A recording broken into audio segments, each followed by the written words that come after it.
Bonjour à tous, heureux de vous retrouver pour notre quintet flash du jour. Ce mercredi, ce sera sur l'hippodrome de Fontainebleau à l'occasion du prix de la forêt de Fontainebleau. On va évoluer sur 1200 mètres, un tracé rectiligne en ligne droite, vous l'aurez compris, il va falloir aller vite. Les numéros dans les stalles ont souvent une importance, les petits surtout avantagés à Fontainebleau. Maintenant, il va falloir combiner parce que les meilleures chances sont souvent des numéros plutôt à l'extérieur, mais on a quand même des bases solides, quoique la course est vraiment des plus ouvertes.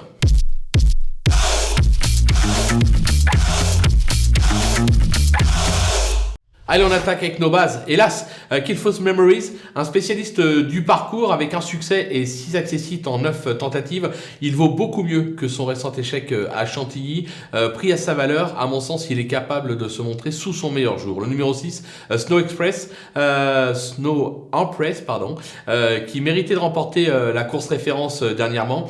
Elle excelle sur les tracés rectilignes. Même pénalisée de 5 livres, je pense qu'elle est capable tout simplement de doubler la mise. Le numéro 4, Vejdan, qui vient de se classer 3e de la course référence. Elle n'a encore jamais déçu sur les tracés rectilignes. Sur sa lancée, je pense qu'elle mérite de nouveau un certain crédit. Les opposants avec le numéro 10, Be Ahead, qui s'est déjà placé à ce niveau et sur ce parcours en valeur 38, et elle est ici en 37,5. Sa forme est sûre, elle mérite elle aussi un certain crédit. Le numéro 15, Buckle Coffee, c'est un peu ma trouvaille, qui affiche 78% de réussite sur ce parcours, une victoire et 5 accessites en 8 tentatives. Il vient de renouer avec le succès à Marseille. À ce poids, j'ai la sensation qu'il pourrait faire un truc. Son entraîneur a un petit peu de mal à le situer actuellement, mais en valeur intrinsèque, difficile de le mettre plus bas dans une sélection. Le numéro 3, Tudobim, on va plus le présenter à ce niveau et sur ce type de parcours. Il s'est classé 4e de cette course l'an dernier. Le cheval est au top. Je pense qu'il est capable d'aller très loin. Le coup de poker, ce sera le numéro 5, Daffy Ray, qui se montre impériale depuis qu'elle se produit en France. Elle passe un test à ce niveau, certes, mais elle semble posséder quelques moyens. Moi, je m'en méfie tout particulièrement. Ça peut être la révélation de la course. Les outsiders, ils sont nombreux avec le numéro 7, Favorit, qui n'a jamais conclu plus loin que 4e sur un tracé rectiligne. Il a été supplémenté pour l'occasion. En forme, il peut en faire galoper plus d'un, même si son entourage n'est pas si confiant que ça. Je m'attendais à plus de confiance, mais voilà, moi je m'en méfie. Le numéro 2, Mubaleg, qui a remporté cette épreuve l'an dernier alors qu'elle se disputait sur 1100 mètres. 100 mètres de plus, ça ne sera pas un souci pour lui. Il vient de prouver sa forme sur l'hippodrome de Moulins. On est obligé de le garder. Le numéro 12, King Rob, qui sait lire et écrire à ce niveau et qui apprécie ce parcours, 4 sur 7. Ses dernières sorties attestent sa forme. Il est plutôt bien placé au poids.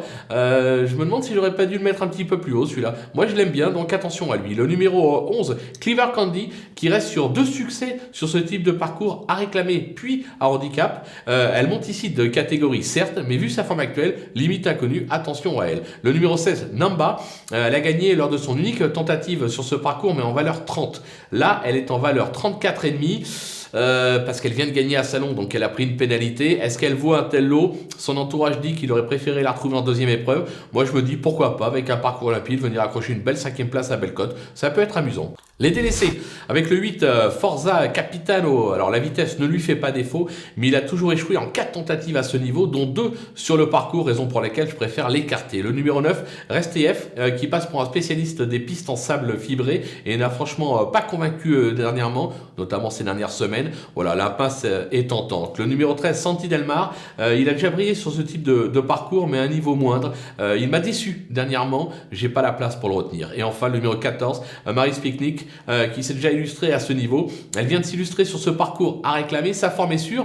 Voilà, elle peut encore surprendre. Maintenant, on peut pas tous les garder. C'est avec regret que je l'ai écarté. Si vous avez la place pour en glisser une autre dans un champ, tentez pourquoi pas le 14, mais moi j'ai fait le choix de l'écarter. Voilà, on a fait le tour de cette épreuve qui s'annonce des plus ouvertes. Il va falloir être bien inspiré. On va se quitter avec ma sélection et mes conseils de jeu.